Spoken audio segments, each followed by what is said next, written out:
How you doing, Paulo? Doing fine, bro. Thank you. Thank you for the invitation. That's awesome. He's a realtor, actually, and he works for Caldwell Banker Riveras right in Pedregal. That's correct. Cabo Banca Riveras in Pedregal of Cabo San Lucas. Awesome. Yeah. How long have you lived in Cabo for?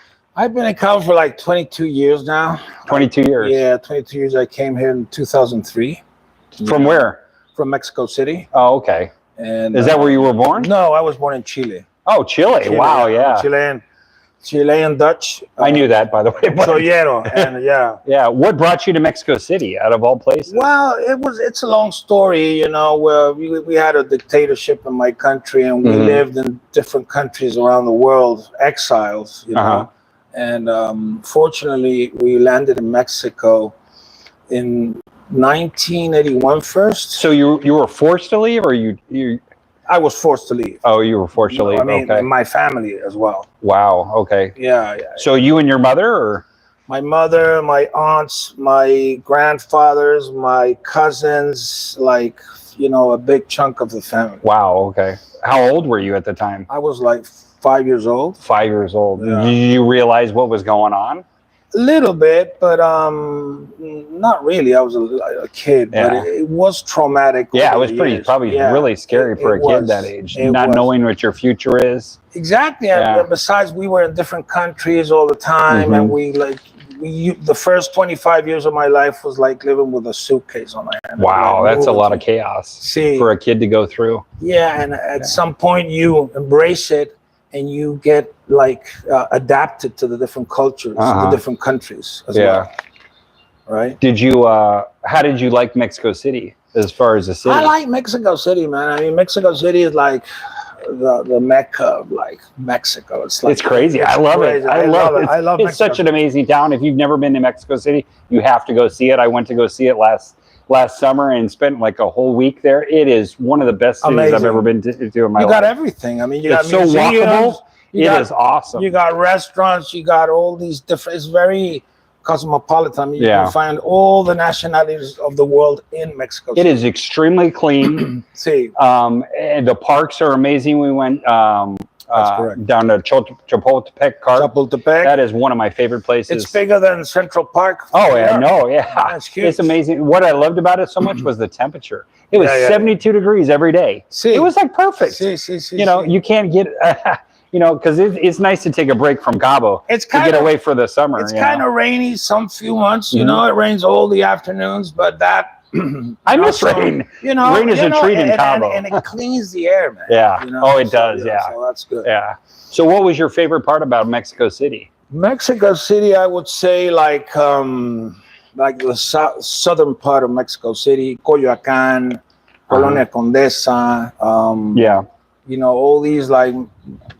They're very touristic, you know, nowadays. But Coyoacán, I would say, would be one of the neighborhoods that I most like. Yeah, you know? that's awesome. It's like walking into the 17th century. You know, because everything is colonial. You know, even the streets are the same from back then. Yeah.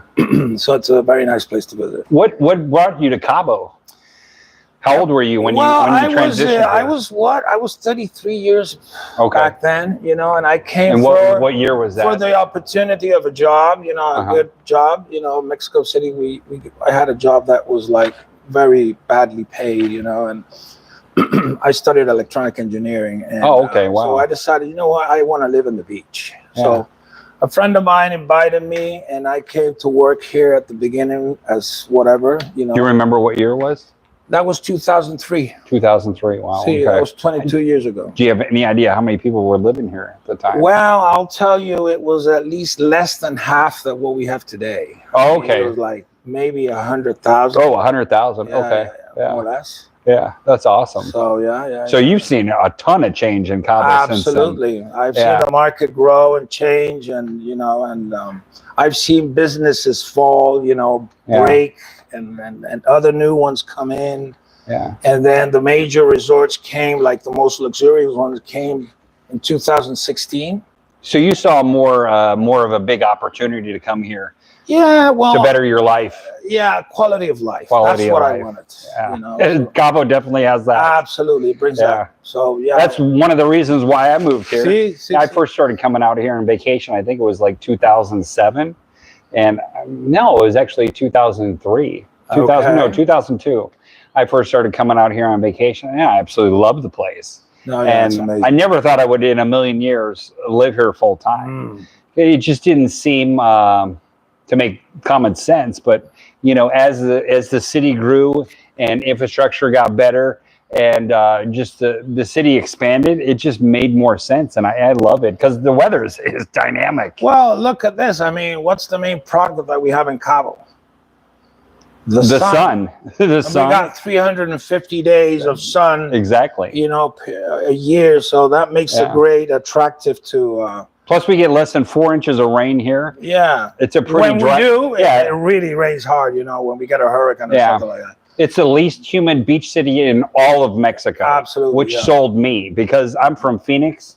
Yeah, you know, I'm originally from New York, but I grew up in Phoenix most of my life, and they get less than 10% humidity a year, and so I'm used to a drier climate, and I could not handle the East Coast in like Cancun, Riviera Maya. That's very humid. It's horrible. 85% humidity with 90%. And besides, you get all this sargass, this weed that comes into the beach that rottens and it's smelly. You know. That's one of the beautiful things about Cabo is there's no seaweed whatsoever. There's no seaweed. There's no seaweed on the Pacific Ocean whatsoever. This is more like West Coast. Yeah. Right. Totally West Coast. Yeah, so we had I had a bunch of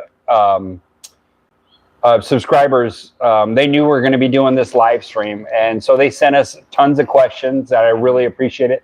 Thanks so much for all your dedication. And we printed out these with these questions. Pablo's going to answer some. I'm going to answer some.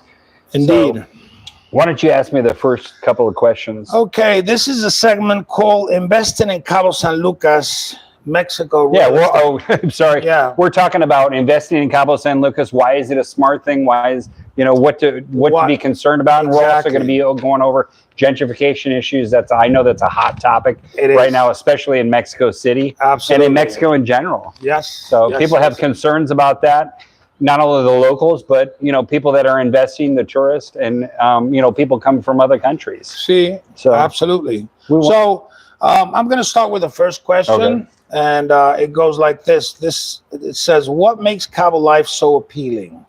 The sun. You said it earlier. The sun. What else? The weather, the beaches. We have some of the most amazing beaches, not only in Mexico, but the world. Yes. The low humidity, all the nature, the surfing, the hiking trails, just everything you do. It's a total lifestyle change. Absolutely. You got golf, you got dining. Yes. It's a friendly, service-oriented culture. Yeah. And there's a strong sense of community. Oh yeah, so, most definitely. Yeah, absolutely. I think the one thing that I wasn't expecting so much is the people. The people just have a different energy out here. I don't know if you feel that way compared to Mexico City. Absolutely. Well, they're totally different. I love everyone in Mexico, but Cabo's in Mexico City is more like the big city culture. Yeah. Everybody's cold. Everybody minds their own business. You know, over here it's more warm. You know, you can talk to people at the supermarket. You can talk to strangers. You know, it's very that sense of security. Right? It's kind of odd for me to walk up to a complete stranger and say good morning, but that's very normal. That's very normal. Very normal. Yeah. I mean, I do it all the time now, but in the States, that's not normal. Yeah, because it's kind of like the big city culture. You know, cold.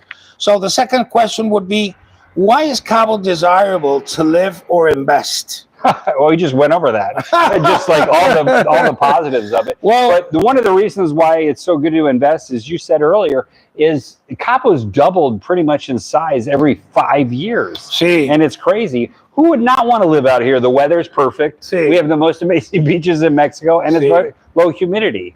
And we're so close to the States. You know, we're an hour and a half flight from Phoenix, LA, San Diego. I drive to Phoenix all the time. It's a nice 2-day trip. There's nothing better than driving down the Baja. That is, if you guys have never done that, you need to do that with your significant other. It's a great adventure. You can pass. Meet Loreto, Mulegé, and all these places, La Paz.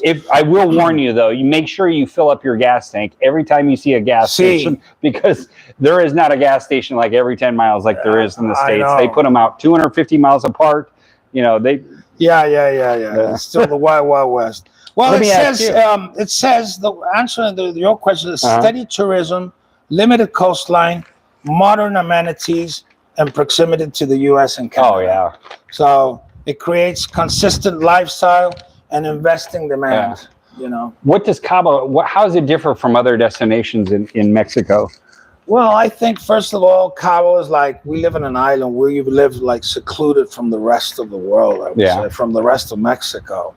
That makes it more exclusive, you know, and it's a very dramatic thing going on with the desert and the ocean. You know, it's an antagonic context. You know, you can see the cactuses at the same time you see the ocean. It's so beautiful. I love it. I love it. Why do so many expats choose Cabo over other Mexican cities? Well, the thing is that they come over here because they've been coming here for many decades already. On vacation, so there's already like a big community of Americans and Canadians here in Cabo. Yeah, and so, I love it because it's a huge melting pot. You know, you got people from Mexico City, from Guadalajara, you got people from Chile, you got people from Europe. You got people from the States, you got people from Canada, you got people from South America. It's a hybrid. Australia. I mean, I've met just so many different cultures in this city. Absolutely. I love it. It's so nice. Yeah, it is. You know, it is. English is common, services are reliable, and there's a large supportive expat network. Yeah. You know. Yeah. And so that makes it easier for all of us. And plus, our season is 9 months a year.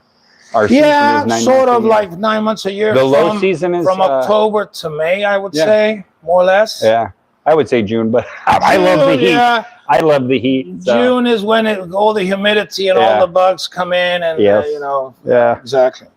So I'm going to go with another couple of questions for you, James.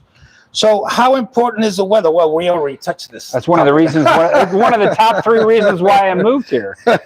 Very predictable sunshine. I love the sun. I spend at least an hour to 2 hours a day in the sun because it's the most positive vibration in the universe. I can see your suntan, bro. Oh yeah, I love the sun because you need vitamin D. Vitamin D is the most important vitamin you need. Absolutely. So, and it's the highest source of energy in the world. Is the sun.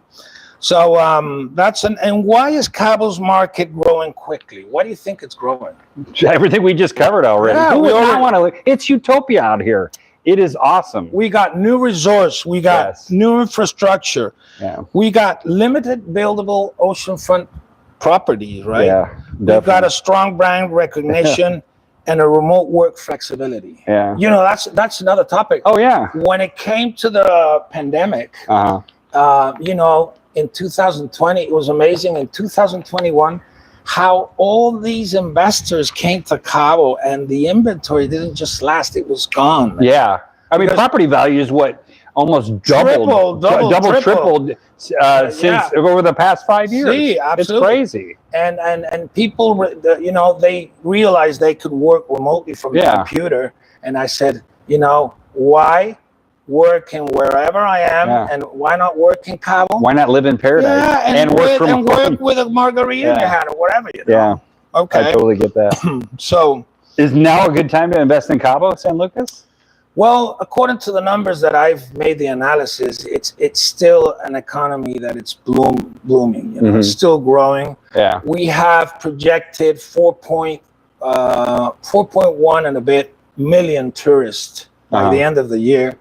That means like 27% more than last year. And the investors keep coming. There's more. I mean, everywhere you go, James, there's construction, man. Yeah. So everywhere. I'd say I'm in the construction industry, so I'd say 60%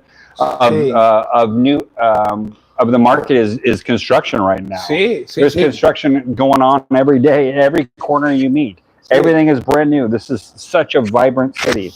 It is, and it's growing, and it's going to be growing for the next 30 years at least. This is like the next Cancun. Yeah. What is the potential return on investment for Cabo properties you see for the next, year to 5 years? It depends on the neighborhood, of course, but I would say that if you get a return of investment just only on rentals, if you like between an 8 and a 12% in rentals, that's good money because you're making the equity as well on the property. That acts like a compound interest. So no matter what, your property is going to keep growing in value. Plus, you make the rentals. I would say I'm a real estate investor. That's what I do full time, and a contractor, and I would say 10 to 20%. If you buy it right at the right price, in the right area, because there's certain pockets in Cabo and San Jose that are just gold mines that have people not in.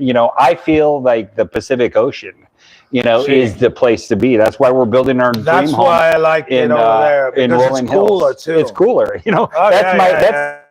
That's humidity, because I'm used to 10% humidity. I mean, we got 50% humidity here, so that might not sound like a lot from Phoenix. It is. I can feel it. Look at this. It's like crazy here. How does Cabo booming tourism industry support the real estate values? Well, there's more visitors every year, and it keeps growing. And from those visitors, I mean, I made the number, and it says actually like every 2,000 to 3,000 visitors that come to Cabo invest in a property in Cabo. So they mean that they come in, in a timeshare thing or at the hotel, and they fall in love with a place, and 10% of those people invest in Cabo. Oh, that's awesome! Yeah. So that's incredible. Good. Yeah, it keeps growing. Yeah. Okay. Let's see, number 10. Why is Cabo one of the top destinations for Americans and Canadians?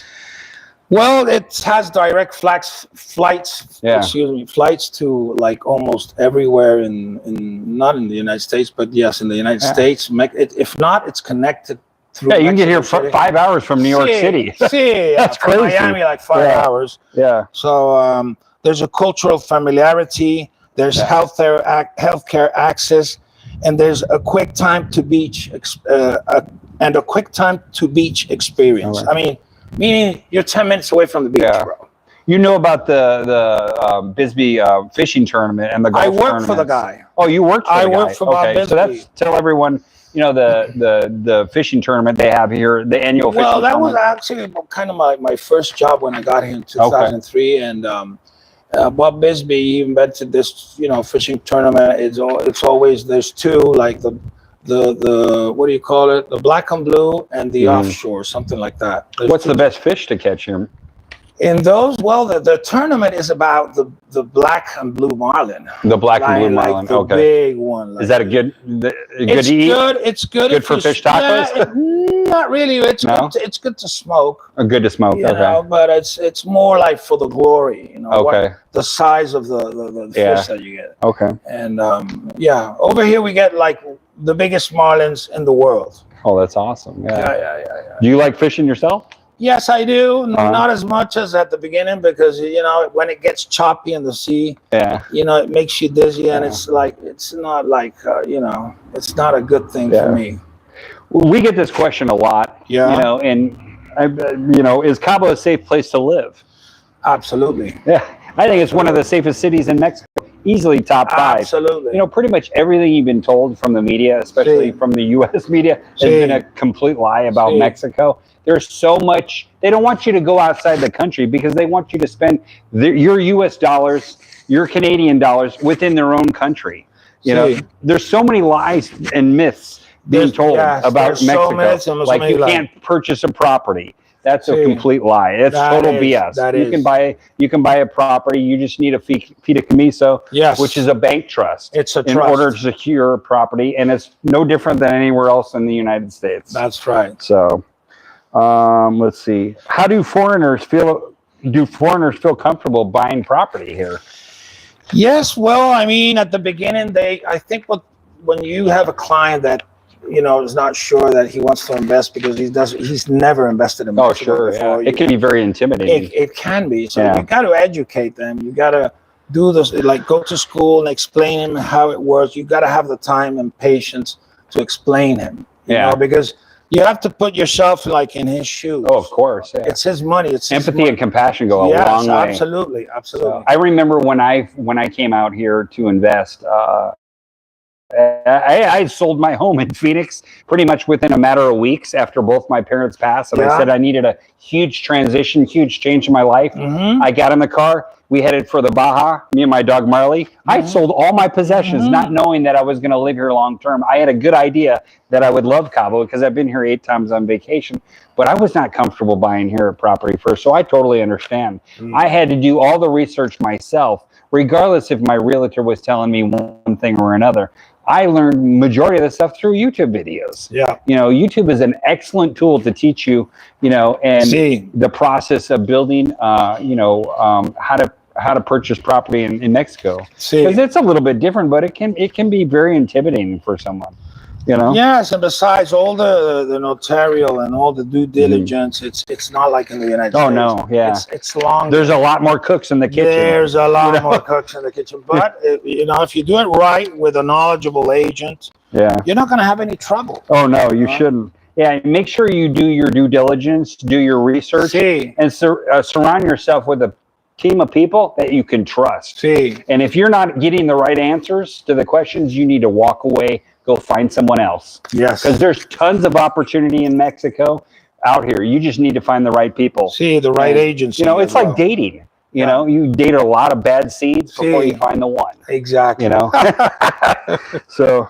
Oh, sorry, man. How does Cabo's expat community provide security for new investors? Well, there's peer recommendations, there's vetted service providers, active HOAs, and neighborhood groups reduce friction and risk. Well, I think if you have like other Americans and other Canadians moving here, you're going to feel probably more comfortable. Absolutely. And, and you can ask for accommodations, and there's many Facebook pages where you can ask and, you know, ask your same the same expats in our community. Do you know how Cabo properties compare in price compared to California or Hawaii? I have no idea, but I think that it's lower than California. It must be. It's a fraction of the price. Yeah, you know, I built and remodeled this home, and this home right here is it's $2,250,000. I got it on a special promo for just my subscribers right now, and this home easily would be 20 million in San Diego. In San Diego, oh yeah, easily 20 million in San Diego. Probably 20 million in Hawaii too. The property taxes. Oh yeah, the how property much taxes. Is that in California? In California, the property taxes on this home would easily be $20,000. There's only $650 a year. You pay $650? $650 a year. Mexico for this. In Mexico for the property taxes. That's one of the reasons I bought out here. One of the reasons. Yeah. And the beauty of it is you actually get a discount when you pay your property taxes in advance. In January. You pay them by January 30th. You get a 20% discount. You get a very nice 15% discount in February. And then what, a 10% in March? Is that right? But, you know, you can't beat that. No, you can't beat that. You know, our closing costs are a little bit more, like 4 to 5%.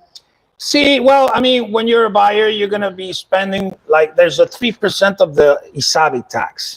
Okay, that's changed from, last year was 2%, this year's 3%.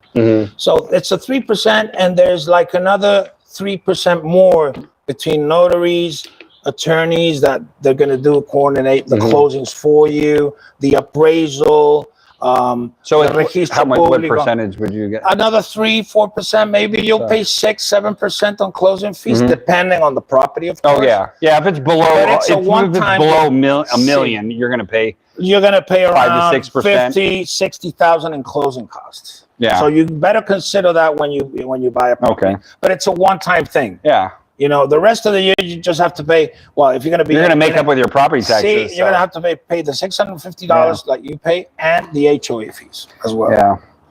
Why are Cabo properties considered a bargain? We went over that. I'm sorry. Is beachfront property in Cabo still affordable compared to other hotspots? It is not. I don't think it's affordable anymore in Cabo, man. I mean, beachfronts get really expensive. They get like, you can find homes from like the 10, 15, $20 million. $20 million, okay. Maybe even more, you know. Oceanfront is really expensive. Oh, it is really expensive. But it's a little riskier too because you got the salt there. I bought my lot. We got a half an acre lot over in Rolling Hills on the Pacific side. I got it for less than $200,000. And I'm close enough to the beach. I don't have to worry about rust on the property or the salt debris. And we're close enough to we can walk down to the beach. So, but you can always find a beachfront property like on the outside of Cabo San Lucas. Okay, what's the next question, James? Number 17. Let's see. Why is Cabo the new American dream for many expats? Lifestyle, community, access. Many buyers get more homes and more sun with a simpler outdoor-focused life. Oh, yeah. How does Cabo International Airport make it easy for investors? Multiple daily direct flights and efficient facilities make owner use and guest turnover easy. So you got easy access in and out of Cabo. Absolutely. You got direct flights to Las Vegas, to San Diego, Los Angeles. You got direct from Canada. You also have direct flights. I think you do a scale in San Francisco, but it's very well connected. Oh yeah, it is. Yeah. So number 18, number 19, why is quality of life a big factor? Oh, I mean, how do you want to live? We pretty much said that already. Yeah. How do you want to live the rest of your life? I want to live a peaceful life. Exactly. And Cabo is, I'll tell you, it is the most peaceful place I've ever been to in the world. And I've been to 30 different countries. Okay. Everyone I run into is generally in a great mood here. And it doesn't matter if you're rich or poor. Everyone's generally happy because the ocean brings inner peace. Yeah, the sun. And how can you be sad? How can you be depressed on this weather? Yeah.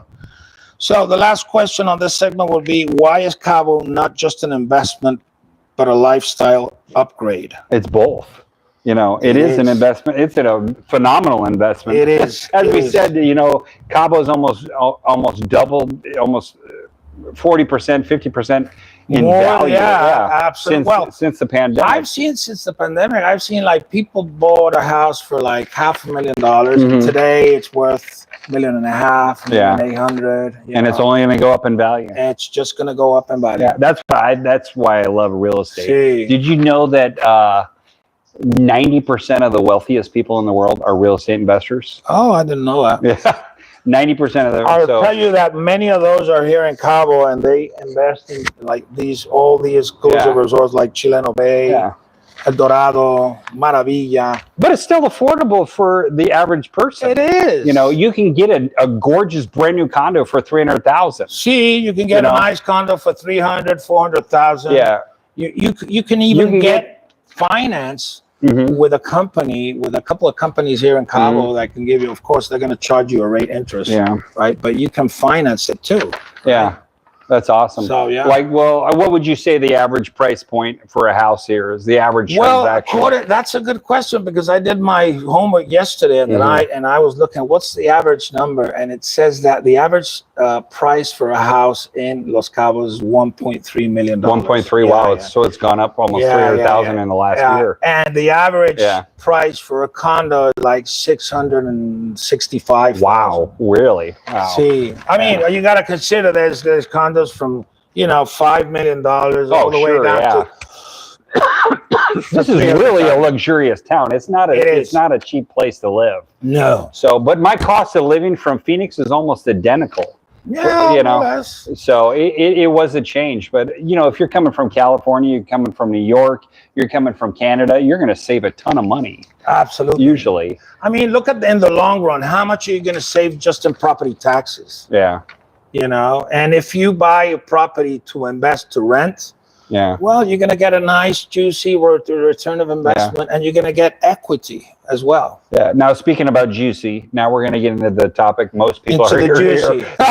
They're into gentrification. I know that's a hot topic right now. It's a huge issue in Mexico, especially Mexico City. You guys saw all the crazy protests.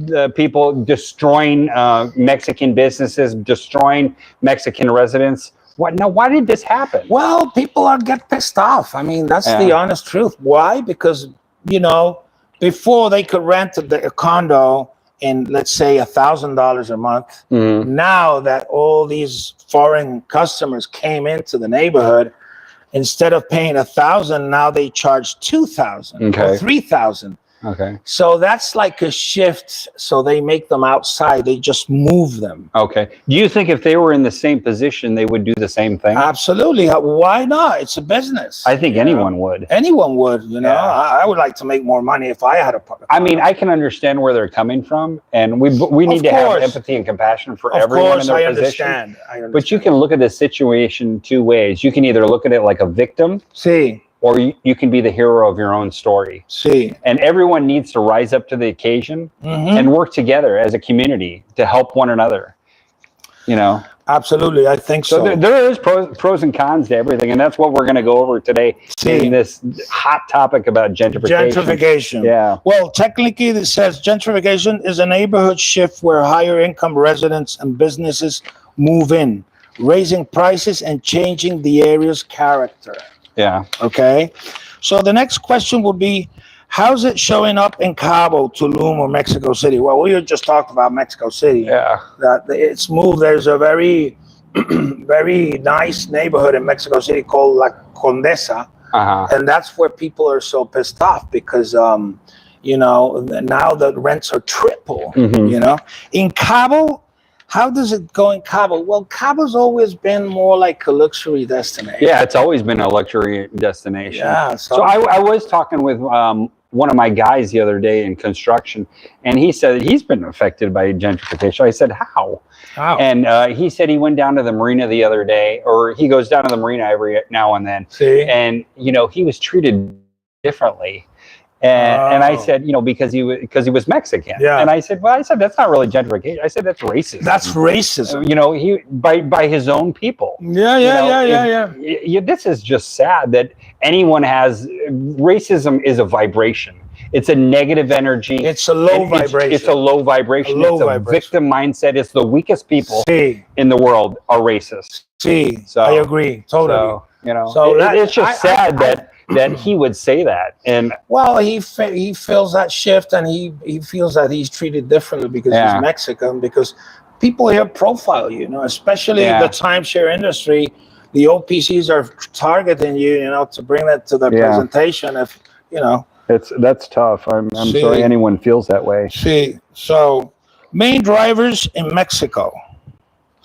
Tourism growth, foreign and domestic investment, improved infrastructure, remote work, and the search for lifestyle destinations. Okay. The next question for you, James. Foreign investments role. Well, I think they're the one always that gets to blame because they're the easy one to point the finger. But they contribute because they're showing up in the country. But you got, in Mexico City, there was, 22 million people there? Well, I think in the whole metropolitan area, it's like between the state of Mexico and Mexico City, it must be like 28 million or something. And there's what, 1,000 Americans?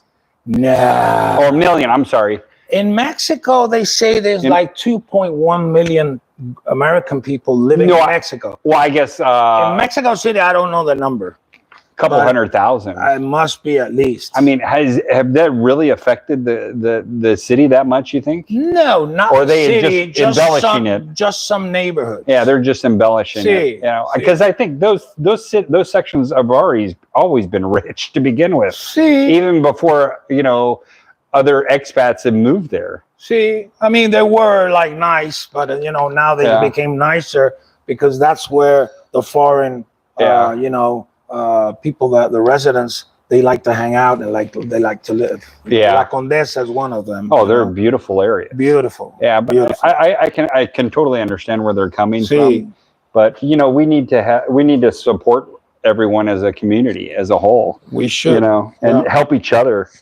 So sorry, I'm very sweaty today. It is a little hot today. It is hot and humid. We're almost done. But I love it. Yes. You know.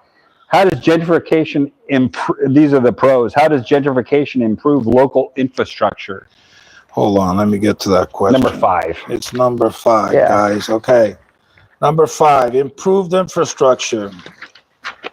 It says these are the pros: private and public upgrades, roads, lighting, utilities, beautification, often accelerates. I can just give you a personal story about me. See? I'm building a home on the Pacific side, and I had to pay my building permit, and it was outrageous. It was? Yeah, it was outrageous. How long did it take to get that? Oh my God, a 6 year and a months? half. A year and a half? A year and a half. That's how backed up the city is. But I'll tell you, my permit was $11,000 for my building permit. It is ridiculous. $11,000. That's too expensive. So if they have 2,000 of these projects going on, that's $20 million. That money is supposed to go into the system to give us better roads, better parks, better streets, better sources of water. Whether that money gets used or not, or stolen, it's out of my hands. It's a mystery. This is crazy because we should have the cleanest roads. We should have the cleanest parks. We should have the nicest school. You have to consider that all these revenue and taxes and whatsoever, not everything goes into the state government. It goes to the federal government. And someone's pocket too. Yeah. No, it's going in someone's pocket. Okay. And we don't know about it. Exactly. Yeah. Well, you have to admit there is. I want to know how come these people aren't held accountable? Well, it's a complex context. We have to consider that this Mexico was living like that for more than 80 years, and now the government is trying to change this corruption and all this. But it's a system that's been working like this for many years. Unless people are held accountable, they're going to continue to break the law. Exactly. Now, every year, I see more people going to jail because of all these scams and all this. Yeah. Well, okay. Next one would be safer neighborhoods. Oh, definitely. Yeah. So if you've got more money coming into the city, you're going to provide, Cabo is one of the safest cities in all of Mexico. Totally. So the police force is enforced, you always see in the Marina police. I don't know, what do you exactly call them? They're the Marines, right? Yeah, well, the ones that says Marina, those are like from the Army, but there's always a strong support. I've never felt uncomfortable, not only in Mexico, but Cabo specifically. No, they take care of the place. You know why? Because believe it or not, Cabo provides like a 3.1% of the gross. How do you call it? The gross production. The revenue? Yeah, the revenue. Of the total production of the country. Cabo only provides like a 3.1%. You got to take care of your golden child. Absolutely. You got to take care of it. Yeah. Yeah. Let's see. What number? New businesses and jobs. How does it, with the pros, how it affects new businesses and jobs? Well, I can hospitality, tell you, retail, construction, and services expand, creating employment. There's a lot of jobs. All my guys have jobs because of me. Exactly. They're having a full-time job. I've employed them for 2 years since 2.5 years since I've been here. So they have a regular work. They don't have to worry about money. That's right. That's stability. That's stability not only for them, but their family. God bless all the jobs that are being created and all the investors that are creating those. My foreman itself, he has 25 members in his family. And 5 of his members work for my family. 5 of his members work for me. Why don't you give him a TV, bro? Oh, yeah. Right? Okay. Next one. Okay. Higher values for homeowners. Yes. Equity can grow, enabling refinancing or selling at better prices. Then there's more tourism revenue. Absolutely. Upgraded areas attract more visitors, increasing local spending and tax receipts. Okay. What number are you on? Now I'm going to go on to number 10. Number 10. Okay. There's better schools and healthcare, right? I would agree. I would agree.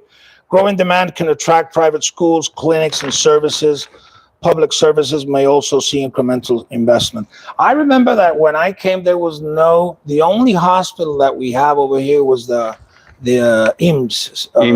Right. And like if you're going towards Todos Santos, right there, that was the only one.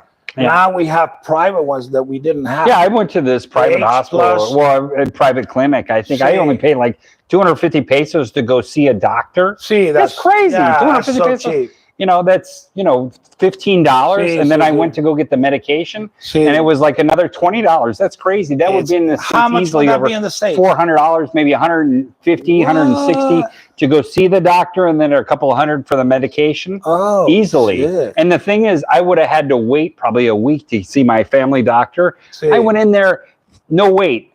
And then I went to go get my medication across the street. Just like that. I was in and out in 25 minutes. That's medication, beautiful. Got the shot, and left. Yeah. Beautiful, so, beautiful. Number 10. We're number on 10, 11. Man. Oh, number 11. How does it increase property values for Mexican homeowners? Well, yes, capital appreciation is a common outcome. Well, their home's going up just as much as the tourists. See, and maybe not that much, but it does. I hate to say that word, expat. As long as they have payment on their roads, they got services, their properties are going up. Yeah. Okay. Yeah, so, everyone's property is going up. So anyone that invests in their own community, they're gonna benefit from it. Even if you're working in construction, you're gonna benefit from it. That's right. How does it bring more tourism and revenue to the local economies? Well, it revitalized neighborhoods, draw higher spending visitors and longer stays. I mean, as long as we have tourism and it's feeding all these jobs and all these wages, I mean, that money pours in and people are happy. And you've got millions of dollars coming in from those cruise ships every day, dumping money into Cabo and investing. That money should be spent throughout That's Cabo. An interesting number. So far we have had in Cabo like around almost 100,000 cruise shippers come into Cabo. That's crazy. And I don't know the average. I think they spend like around average like $100 each one. Probably, just in stores and the pharmacies and all that. I wouldn't be shocked if it was more. Yeah, maybe more. So number 13. How to modernize housing and amenities.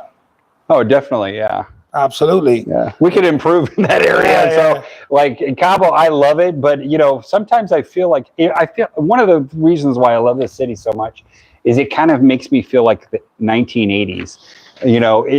Being in the States, it's just a simpler life. It is. There's less, there's no chaos. You don't see people arguing at the grocery store or at the bank when you go in there. It's just everything is calm and peaceful.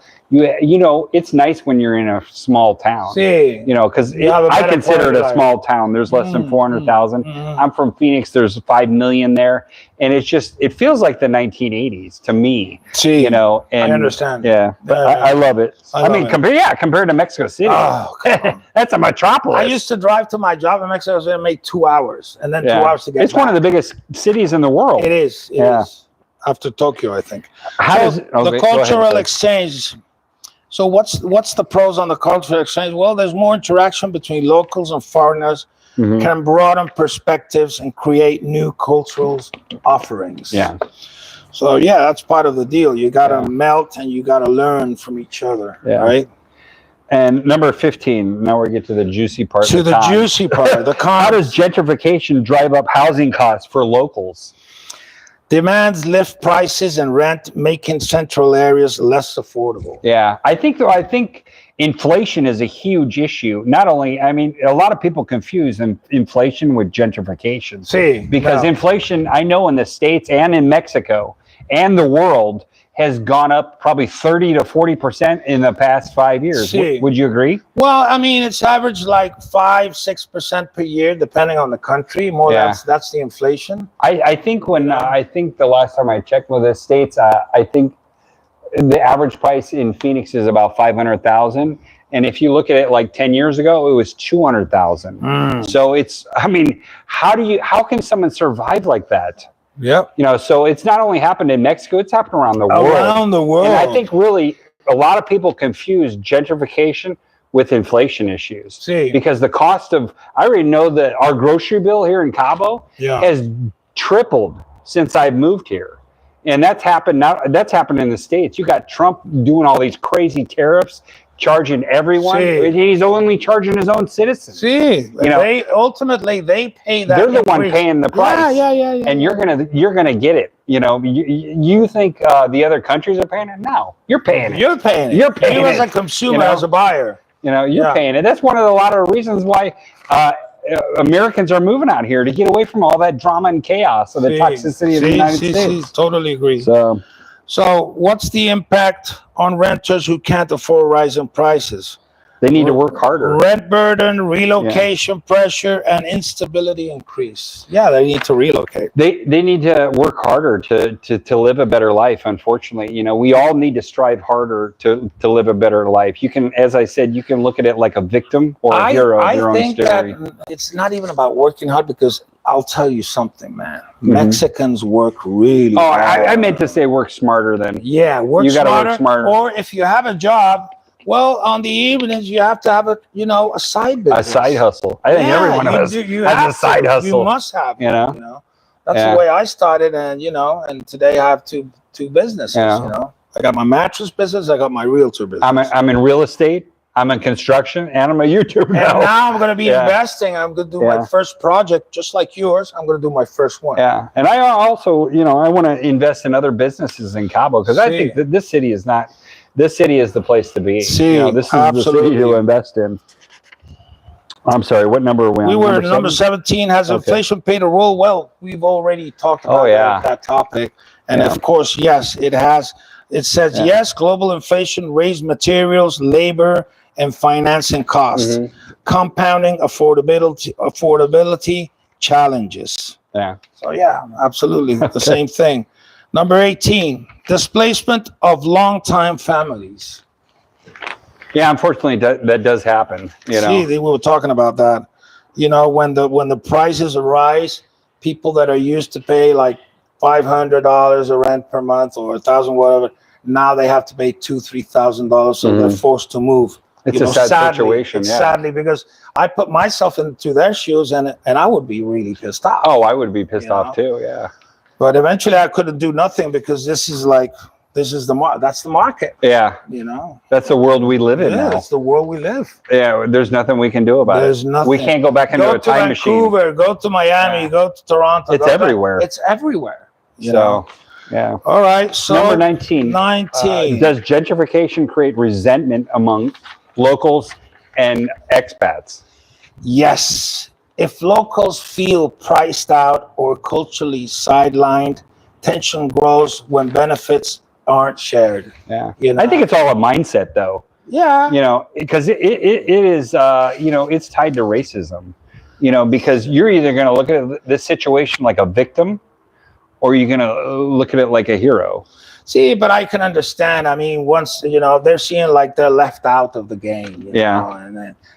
And now the wages have more than doubled, since the last couple of governments. But it used to be a very low wage, bro. And now people are making more money, thank God.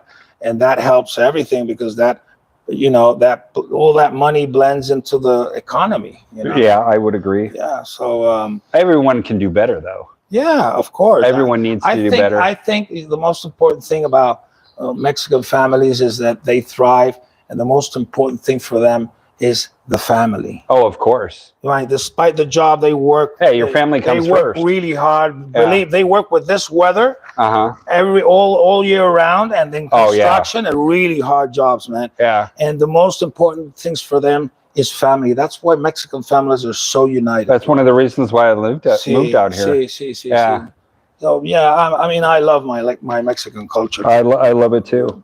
So the last question will be, what can foreign investors do to help? Buy responsibly, hire local teams at fair wages, follow HOA and noise rules, contribute to community projects, comply with taxes, support local businesses and culture, and consider a balanced rental strategy. I get a lot of questions. In this business, especially as an American, and we're on several social media platforms. I get a lot of people say, "Oh, pay your taxes." I'm like, there's no way you can't get away with not paying your taxes. Way. I own 2 properties here. You know, every time you go to the store, you pay EVA. There's no way to get away from taxes. See, I have no problem paying taxes because my property taxes are a fraction of what I'm used to. So I have no problem. But yeah, you need to support your local community. Yeah, and buy. I mean, local businesses. Yeah, local business. Instead of buying in the big corporations or whatsoever, buy to locals. Support them. Refer them to your friends. You know, if they do a good job, refer them. Give them a job. Oh, I do. Yeah, I do it all the time. I want to tell you a small story. Like when I first moved here, because I needed to find a cabinet maker. And I wanted because there's no cabinet companies here in Cabo. No, there's none. There's guys that I could Google. You know, back in Phoenix, I could Google cabinet companies. 1,000 would show up. So you have to hire a carpenter. So what I did, and Google is not really that much of a help in Cabo because we're a small town. So I Googled local carpenters. I pulled up the top 10 with the highest reviews, and then I went to go interview all 10 of them. And then I found the one I want. He made me the most dynamic furniture possible. And I said, make me this nightstand. Man. And then it turned out beautiful. I said, then make me this dresser. I gave him bigger jobs. And oh my God, this is the best stuff I've ever seen in my life. And it's just amazing. That's why when you find somebody that's good to work, you know, with a Mexican, you recommend him and you keep him. You keep him happy. Yeah. Don't negotiate the price. Whatever price he's trying to give you, pay him the damn money. You know, so make him happy, so he'll want to come back. You got to support the locals, guys, because there's some of the most amazing workers I've ever seen. Absolutely.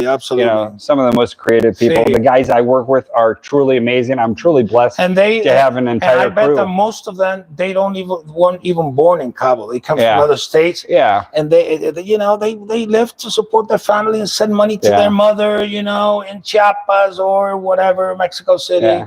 So you know.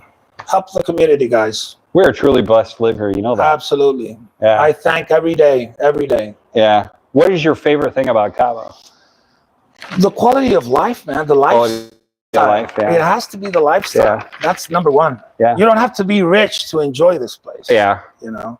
Yeah, that's true. So, there's so many things you can do. Hiking's free. Hiking is free. Surfing's free. You know. Going to the beach. Going to the ocean. Take your ice chest, put some beers, waters, take a sandwich, and you have a wonderful day. Yeah. Right? That's awesome. Yeah. What is your, if you had to spend one weekend in Cabo, what would you do? You came here on vacation. You've never been here before. A weekend would be short, but let's say, okay, let's sum out like just a weekend. First of all, a must, you would have to go fishing. Fishing, yeah. Fishing is one. Yeah. Number two, you have to go to the beach. What's your favorite beach? I would say that Chileno Bay, like in Cabo. I would say that Playa El Chileno Bay. It's one of my favorites. It's awesome. Not a big beach, but it's beautiful. Oh, okay. You know, and the other ones, one of my favorites is in La Paz. It's called Playa La Balandra. Beautiful beach. Balandra. Oh yeah, that's one of the most amazing beaches Balandra in the world. Yeah. In the world. Yeah. And then there's Palmilla, which is a very nice beach as well. There's Medano Beach here in Cabo San Lucas, which is very nice as well. I like Santa Maria. Santa Maria is very nice. Yeah. And then you go to Cerritos is nice, you know. In the Pacific, there's not many like swimmable beaches. Yeah. There's only Cerritos, and I think that's it. Yeah. Because you can't swim in Todos Santos. Yeah. And what else? There's another one in La Paz called El Tecolote.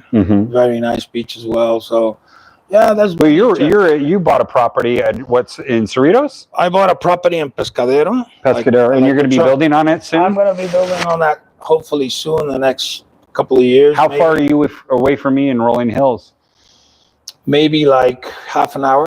Oh, half an hour. Okay. Yeah, half an hour maybe. Is it cooler? It's much cooler there than Cabo, right? It is cooler, and besides, you know what? The thing about Pescadero is that we don't have a water issue. We got water all year. Yeah, that's one of the big issues here in Cabo is water.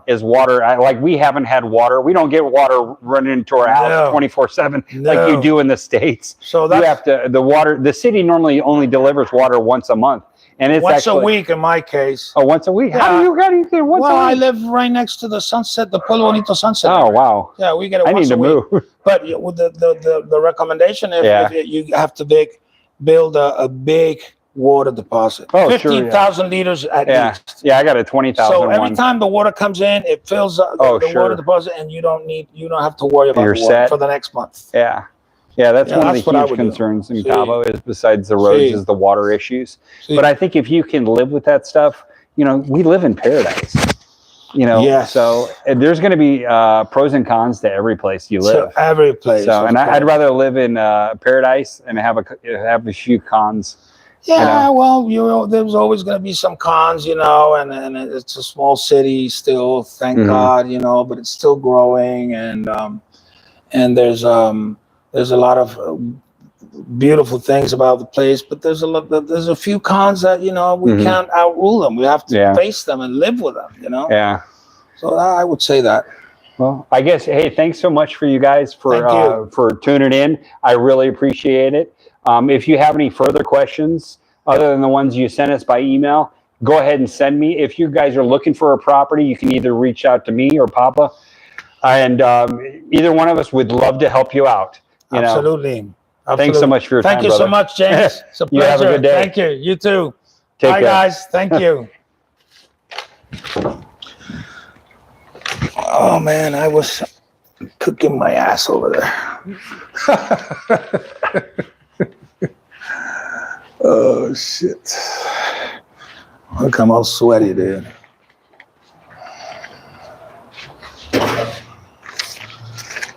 Hold on, buddy.